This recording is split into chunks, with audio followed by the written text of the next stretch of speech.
നമസ്കാരം, 140 ന്യൂസിലേക്ക് സ്വാഗതം.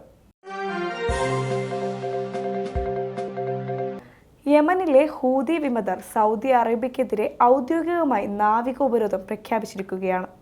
ഹൂതികളുടെ നിയന്ത്രണത്തിനുള്ള തുറമുഖങ്ങൾക്കും വിമാനത്താവളങ്ങൾക്കും സൗദി ഉപരോധം ഏർപ്പെടുത്തിയതിൽ പിന്നാലെയാണിത്. മേഖലയിൽ നിലവിലുള്ള സംഘർഷം കൂടുതൽ രൂക്ഷമായേക്കുമെന്നാണ് സൂചനകൾ. ചെങ്കടലിലേക്കുള്ള പ്രധാന കവാടമായ ബാബൽ മന്ദബ് കടലിടുക്ക് ലക്ഷ്യം വയ്ക്കാനും അടച്ചിടാനും ഹൂതികളുടെ ഭീഷണിയുണ്ട്. ഇറാൻ പിന്തുണയുള്ള ഹൂതികളാണ് ഈ മേഖല നിയന്ത്രിക്കുന്നത്. ചെങ്കടലിനെ ഏദൻ ഗൾഫുമായും ഇന്ത്യൻ മഹാസമുദ്രവുമായും ബന്ധിപ്പിക്കുന്ന തന്ത്രപ്രധാനമായ കടലിടുക്കാണ് ബാബൽ മന്ദബ് കടലിടുക്ക്. സൂയസ് കനാലിലൂടെയുള്ള മെഡിറ്ററേനിയൻ കടലിനും ഇന്ത്യൻ മഹാസമുദ്രത്തിനും ഇടയിലൂടെയുള്ള ചരക്കു നീക്കങ്ങൾ മുഴുവൻ ഇതിലൂടെയാണ് കടന്നു പോകുന്നത്. ഇറാനിൽ തുടർച്ചയായി 10ാം ദിവസവും യുഎസിന്റെ കനത്ത ആക്രമണം. ഹോർമൂസ് കടലിടുക്കിലൂടെ യാത്ര ചെയ്യുന്ന വാണിജ്യ കപ്പലുകളെ ആക്രമിക്കാനുള്ള ഇറാനിയൻ ശേഷി ദുർബലപ്പെടുത്തുന്നതിനായി അമേരിക്കൻ സേന ഇറാനിയൻ സൈനിക കമാൻഡ് സെന്ററുകൾ, നാവിക ശേഷികൾ, മിസൈൽ, ഡ്രോൺ ലോഞ്ച് സൈറ്റുകൾ, വ്യോമ പ്രതിരോധ സംവിധാനങ്ങൾ എന്നിവയെ ലക്ഷ്യമിട്ടതായി US സെൻട്രൽ കമാൻഡ് അറിയിച്ചു. പശ്ചിമ ബംഗാളിൽ BJPക്കെതിരെ പ്രതിപക്ഷ ഐക്യ ആഹ്വാനവുമായി തൃണമൂൽ കോൺഗ്രസ് അധ്യക്ഷ മമതാ ബാനർജി. ബംഗാളിലെ പ്രതിപക്ഷ പാർട്ടികൾ അഭിപ്രായ വ്യത്യാസങ്ങൾ മറന്ന് BJPക്കെതിരെ ഒന്നിക്കണമെന്ന് മമതാ ബാനർജി ആവശ്യപ്പെട്ടു. ബംഗാൾ നിയമസഭാ തിരഞ്ഞെടുപ്പിന് പിന്നാലെ തൃണമൂൽ കോൺഗ്രസ് വിട്ടവരെ വഞ്ചകരെന്ന് വിശേഷിപ്പിച്ച മമത പാർട്ടി വിട്ടവരെ ഒരിക്കലും തിരിച്ചെടുക്കില്ലെന്നും വ്യക്തമാക്കി. കൊൽക്കത്തയിൽ നടന്ന രക്തസാക്ഷി ദിന റാലിയെ അഭിസംബോധന ചെയ്ത് സംസാരിക്കുകയായിരുന്നു മമതാ ബാനർജി. മറ്റുള്ളവരും തങ്ങളുടെ അഭിപ്രായ വ്യത്യാസങ്ങൾ മാറ്റിവെച്ച് ഒന്നിച്ച് പോരാടണമെന്ന് അഭ്യർത്ഥിക്കുന്നുവെന്ന് മമതാ ബാനർജി പറഞ്ഞു. ബംഗാളിലെ പ്രതിപക്ഷ പാർട്ടികളായ CPMന്റെയും കോൺഗ്രസിന്റെയും പേരെടുത്ത് പറയാതെയാണ് മമതാ ബാനർജിയുടെ ഈ ആഹ്വാനം. CJP സമരത്തിന് പിന്തുണ പ്രഖ്യാപിച്ച സാമൂഹ്യ പ്രവർത്തകൻ സോനം വാങ്ചുക്കിനെ സ്വകാര്യ ആശുപത്രിയിലേക്ക് മാറ്റാൻ ദില്ലി ഹൈക്കോടതി ഉത്തരവ്. സോനത്തെ ഏത് ആശുപത്രിയിലേക്ക് മാറ്റിയാലും കുഴപ്പമില്ലെന്ന് കേന്ദ്രം കോടതിയെ അറിയിച്ചിരുന്നു. നിലവിൽ സോനത്തെ മേദാന്ത ആശുപത്രിയിലേക്ക് മാറ്റുവാനാണ് തീരുമാനം. സംഭവത്തിൽ കോടതിക്ക് നന്ദി അറിയിച്ച് സോനം വാങ്ചുക്കിന്റെ ഭാര്യ ഗീതാഞ്ജലി ആഗ്മോ രംഗത്തെത്തി. സോനത്തിന്റെ ആരോഗ്യാവസ്ഥ ചൂണ്ടിക്കാട്ടി ഗീതാഞ്ജലി ആഗ്മോയാണ് കോടതിയെ സമീപിച്ചത്. പാർലമെന്റിലെത്തി കോൺഗ്രസ് അധ്യക്ഷൻ മല്ലികാർജുൻ ഖാർഗെയെയും സോണിയാഗാന്ധിയെയും കണ്ട മുഖ്യമന്ത്രി VD സതീശൻ. പാർലമെന്റ് മന്ദിരത്തിൽ VD സതീശനെ കോൺഗ്രസ് MPമാർ സ്വീകരിച്ചു. KPCC അധ്യക്ഷ സ്ഥാനത്തേക്ക് ആരെ നിശ്ചയിക്കണമെന്നത് സംബന്ധിച്ച ചർച്ചകൾക്കും ദില്ലിയിൽ തുടക്കമാവുകയാണ്. VD സതീശൻ തന്റെ അഭിപ്രായം ഖാർഗെയെയും രാഹുൽ ഗാന്ധിയെയും അറിയിക്കുമെന്നാണ് വിവരം.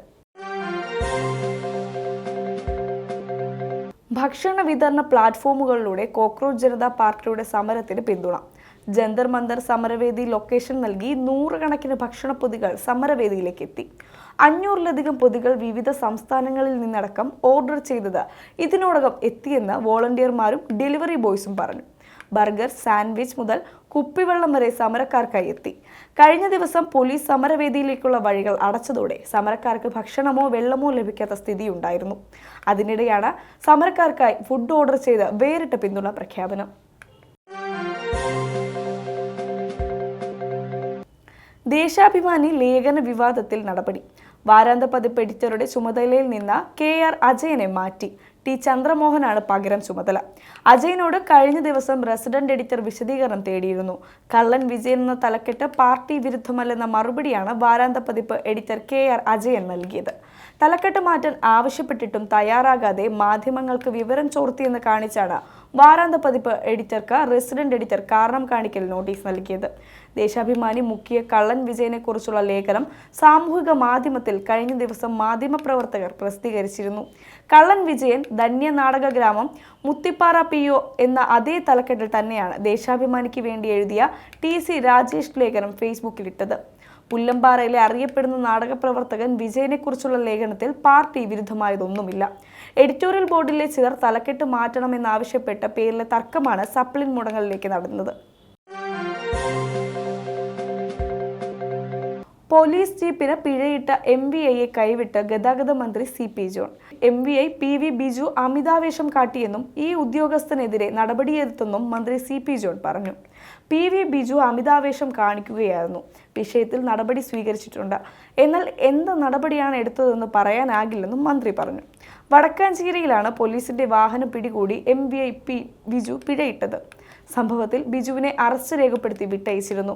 ഒളിവിലായിരുന്ന MVI മുൻകൂർ ജാമ്യം ലഭിച്ചതിന് പിന്നാലെയാണ് വടക്കാഞ്ചേരി സ്റ്റേഷനിൽ ഹാജരായത്. ഇൻഷുറൻസ് ഉള്ള പോലീസ് വാഹനത്തിന് ഇൻഷുറൻസ് ഇല്ലെന്ന് ചൂണ്ടിക്കാട്ടി പിഴയിട്ടതിന് പിന്നാലെയാണ് പോലീസ് ബിജുവിനെതിരെ ജാമ്യമില്ലാ വകുപ്പ് പ്രകാരം കേസെടുത്തത്. പ്രതിപക്ഷ നേതാവ് പിണറായി വിജയനെതിരെ ആരോപണങ്ങളുമായി സ്വപ്ന സുരേഷ്.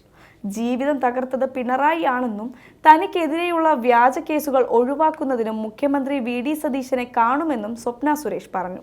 പിണറായി വിജയൻ തനിക്കെതിരെ എടുത്തത് വ്യാജ കേസുകളാണ്. ഫോൺ പിടിച്ചുവെച്ച് രേഖകൾ വളച്ചൊടിച്ചു. പിണറായി വിജയനെതിരെ നിയമ പോരാട്ടം തുടരുമെന്നും ഒരുതരം വിട്ടുവീഴ്ചകൾക്കും തയ്യാറല്ലെന്നും അവർ മാധ്യമങ്ങളോട് പറഞ്ഞു. പിണറായി സർക്കാർ അധികാരത്തിൽ നിന്നു പോയത് കൊണ്ടാണ് കേരളത്തിലേക്ക് തിരിച്ചു വന്നത്. ഇവിടെ ജീവിക്കാൻ അവസരമൊരുക്കണമെന്നും തനിക്കെതിരെയുള്ള വ്യാജ കേസുകൾ ഒഴിവാക്കാൻ സഹായിക്കണമെന്നും മുഖ്യമന്ത്രിയോട് ആവശ്യപ്പെടുമെന്നും സ്വപ്ന സുരേഷ് പറഞ്ഞു.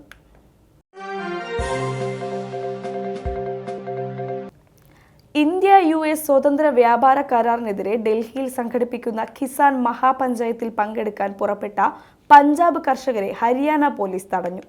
നൂറുകണക്കിന് വരുന്ന കർഷകരെ ശംഭു അതിർത്തിയിൽ വെച്ച് തടഞ്ഞതോടെ കർഷകർ അവിടെ തന്നെ പ്രതിഷേധ കേന്ദ്രമാക്കി. 2024 ഫെബ്രുവരിയിലെ ഡൽഹി ചലോ സമരത്തെ അനുസ്മരിപ്പിക്കുന്ന രീതിയിലാണ് അതിർത്തിയിൽ വലിയ ഇരുമ്പ് ബാരിക്കേഡുകളും കോൺക്രീറ്റ് ബ്ലോക്കുകളും ഉയർത്തി പോലീസ് കോട്ട തീർത്തത്.